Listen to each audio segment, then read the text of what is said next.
Inilah tanda Rusia akan kuasai dunia. Cina, Iran hingga Arab Saudi bersatu dengan Pak Putin. Barat dan Amerika terancam punah.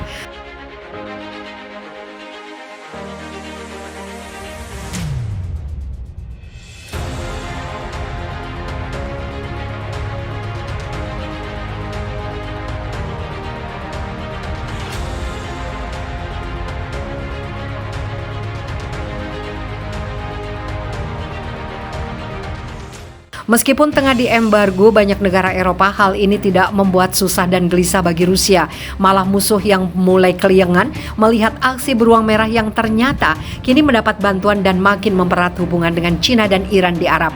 Hal ini merupakan terobosan paling gila yang terjadi sehingga membuat Amerika Tengah waspada karena diketahui inflasi dan kondisi Amerika dan Eropa makin kritis sehingga mengganggu sedikit saja ke Rusia bisa punah. Sementara itu Rusia bersatu dengan Iran dan Cina di Arab di tengah tekanan Amerika Serikat dan Eropa. Ketiga negara makin erat bekerja sama dalam update terbaru Moskow, Teheran dan Beijing memulai latihan bersama angkatan laut di Laut Arab. Ini dilakukan sejak 15 Maret. Latihan bersama disebut Sabuk Keamanan Laut 2023 telah dimulai di sekitar pelabuhan Chabahar Iran, kata Kementerian Pertahanan Rusia dikutip AFP.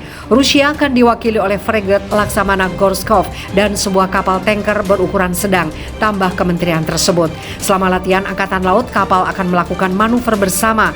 Kapal-kapal militer juga akan melakukan tembakan artileri di siang dan malam hari. Sebelumnya, Presiden Vladimir Putin telah berusaha untuk meningkatkan hubungan politik, ekonomi dan militer dengan Cina dan Iran. Hubungan makin erat saat Kremlin dimusuhi Barat setelah mengirimkan pasukan ke Ukraina. Perang Rusia ke Ukraina telah memicu beberapa putaran sanksi Barat yang belum pernah terjadi sebelumnya. Bukan hanya individu Rusia, sanksi Barat juga membidik bisnis dan sumber energi, minyak dan gas Rusia. Namun hal ini tidak membuat gentar si beruang merah.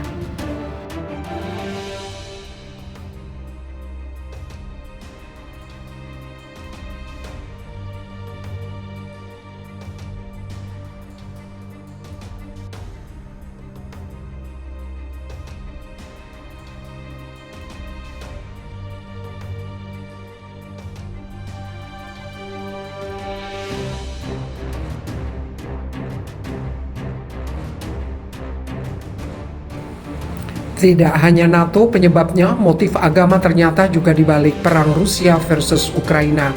Dikabarkan kini Ukraina telah banyak menyerah dan memilih untuk pasrah dengan situasi di mana Rusia semakin mendominasi dan segera meraih kemenangannya.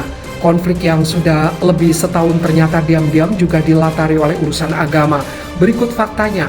Tepat pada tanggal 24 Februari 2023, invasi Rusia ke Ukraina genap 1 tahun. Korban jiwa dan kerugian perang menjadi sorotan di tengah peringatan 1 tahun perang zaman modern ini. Di balik peringatan itu pun masyarakat dunia masih bertanya-tanya, apa gerangan pemicu perang yang menyeret banyak korban tersebut?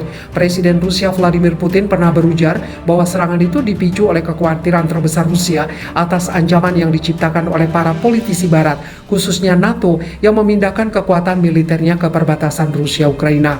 Was-was dengan gerakan NATO tersebut, Rusia berinisiatif melakukan serangan duluan. Putin memerintahkan militernya menyerang Ukraina sebelum negara itu berubah menjadi pangkalan militer NATO dan membahayakan kedaulatan Rusia. Namun faktanya, permasalahan kedua negara tidak hanya berkisar pada NATO tapi juga menyangkut aspek budaya dan sejarah. Sekitar 7 bulan sebelum melancarkan serangan, Putin sempat menulis sebuah esai panjang berjudul On the Historical Unity of Russian and Ukrainian.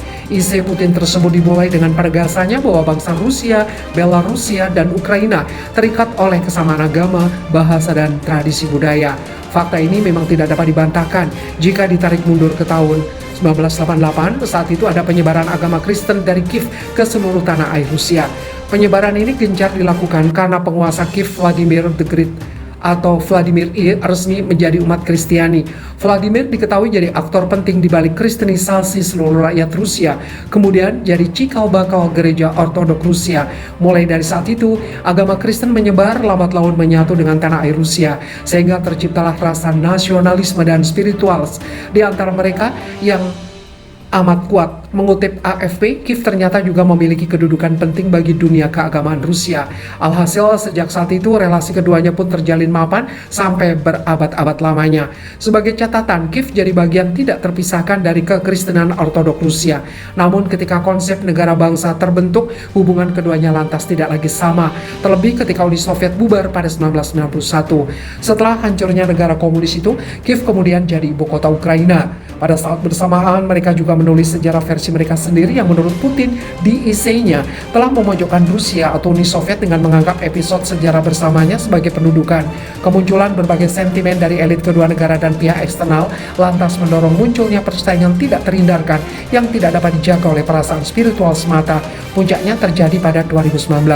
Menyikapi hal ini, Gereja Ortodoks Rusia marah menolak klaim kemerdekaan mengutip tulisan Russia's War on Ukraine. The religious dimension, dari sinilah terjadi perpecahan bersejarah dalam keluarga ortodok yang menjelma lebih dari persoalan spiritual semata. Ukraina dinilai telah menghina nilai tradisi keagamaan Rusia sekaligus melupakan Rusia dalam catatan masa lalu Ukraina. Kondisi ini memicu kemarahan Putin hingga membuatnya menulis esai 5.000 kata itu. Namun patut dicatat, esai itu sendiri sangat tidak logis karena secara eksplisit memperlihatkan keinginan Rusia merebut kedaulatan negara lain berdasarkan konsep kebangsaan yang hadir sejak ribuan tahun lalu. Sayangnya, permasalahan agama telah larut dalam invasi Rusia ke Ukraina.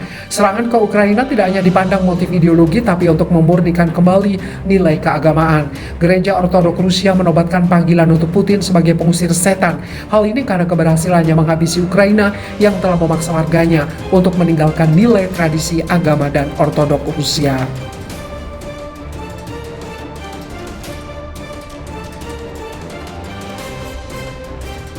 Kapal-kapal militer juga akan melakukan tembakan artileri di siang dan malam hari.